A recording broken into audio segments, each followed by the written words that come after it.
How's it going there, ladies and gentlemen? My name is Tommy, and today I'm bringing you a moveset guide on Inteleon, the water-type starter from Pokemon Sword and Shield. It has also overtaken Heliolisk in the Pokemon most alike Dimitri from the Sly Cooper series. I love its design. It is clearly built to be a special attacker, looking at these stats. Fun fact, it is the frailest of the fully evolved starter Pokemon. It's actually even more frail than Sceptile, even though the rest of the stats are fairly similar.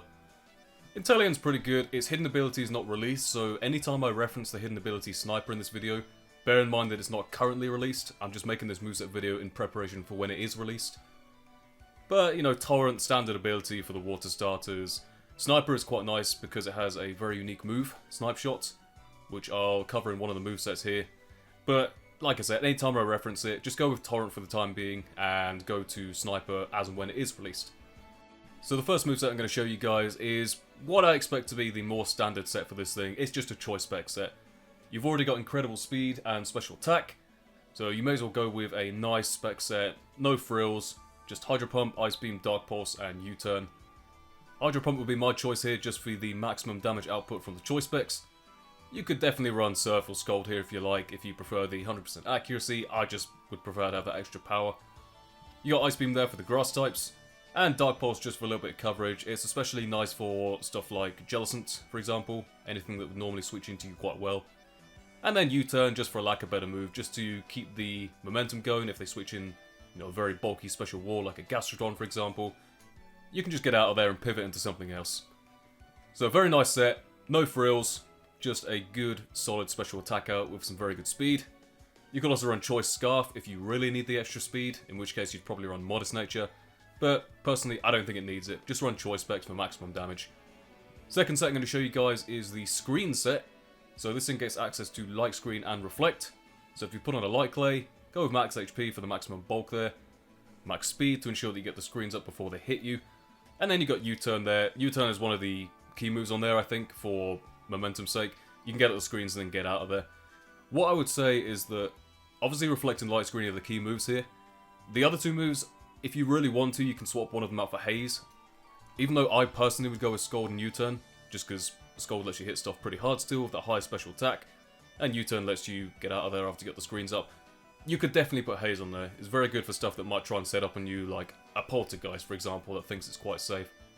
You can definitely swap one of those out. I would just personally go for the two attacking moves. I'll leave that up to you guys. Nothing much more to say about it. Really, you get up the screens with that very high speed stat to ensure that they don't hit you, and you save it for later to get them up once again. Very good pairing with stuff like, I'll mention Poltergeist again, something that could really do with that extra protection while it sets up. Very nice Pokemon to have. Obviously it's a more supportive role, you're not going to really get any kills by yourself, but I think it can definitely put in some work, and I've seen a few people use this on the ladder to great effect. Next moveset I'm going to show you guys is one that abuses the critical hit mechanics in the game, or rather the Sniper ability on this thing. That's the only real reason to use this sort of setup.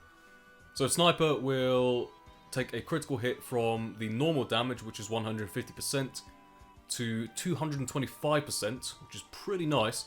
I've used Sniper on a couple of Pokemon before. I've used it on Drapion and Kingdra, and also Super Luck on Unpheasant, which also abuses critical hits.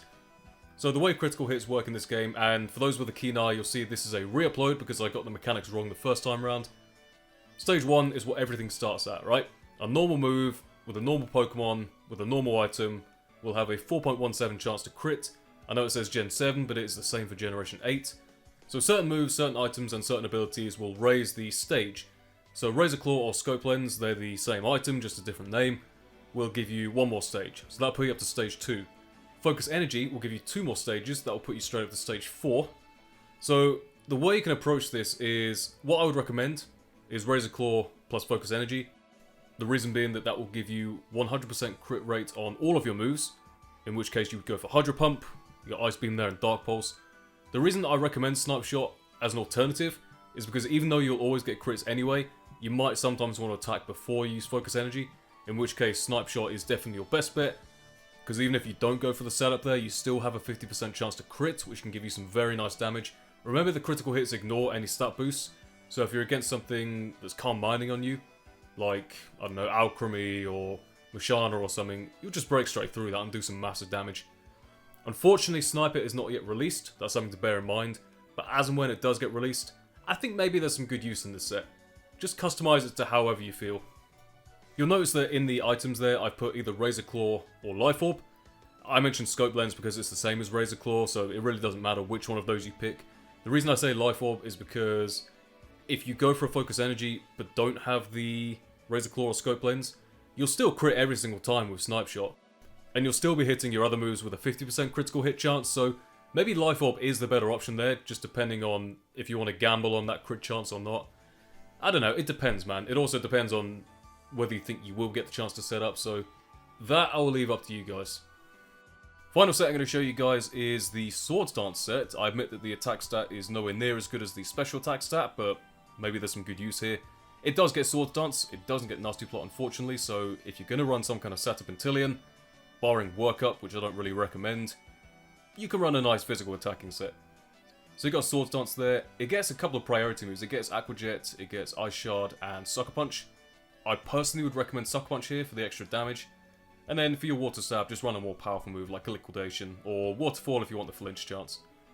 For the final move, I'm going to go ahead and recommend Acrobatics. It also gets Icicle Spear, which is quite a good move, but the average power you'd get from that is a fair bit lower than Acrobatics, so personally, I mean, it's there for grass types, right? So they both hit grass types. Personally, I think Acrobatics is definitely the choice here. And one of the things you can do with this thing is actually run it on a terrain team. So anything with grassy terrain or psychic terrain, you run the seed that goes with it. I've personally gone for Psychic Seed just because, you know, you're immune to priority then. And definitely stuff like First Impression or Mach Punch, or basically any priority that's not Aqua Jet, will destroy you because you have very little bulk. So I think definitely run it on a Psychic Terrain team if you're going to run this kind of set. If you don't want to run Terrain, probably just don't run any item. Like, if you're really brave, you can run the Landsat Berry for the higher crit ratio. But honestly, I wouldn't bother running anything if you're going to go with Acrobatics. Personally, I don't think the set will get much usage, just because it is much more suited to be a special attacker. But I thought it'd be fun. It is worth noting, actually, that it also does get Fell Stinger, which is a bug-type move with 50 base power, which raises your attack by 3 points if you knock something out. If you can find the right situation to make it work, by all means, swap out Swords Dance there, but personally, I'm not a huge fan of Fell Stinger. I think there's only certain Pokemon that can use it really well, like Kricketune, for example. I don't know why I think that using Kricketune is a good idea in any scenario, but if you do want to run a Kricketune, that's one of the Pokemon you want to run it on, because it gets Technician. Regardless, that is up to you, ladies and gentlemen. I'm just giving my suggestions here, and you can work with it as you please. That's been the video. I hope you all enjoyed. Leave a like if you did, and subscribe to my channel if you want to see more. My name has been Tommy, aka Pyrotoz, and I will see you all next time.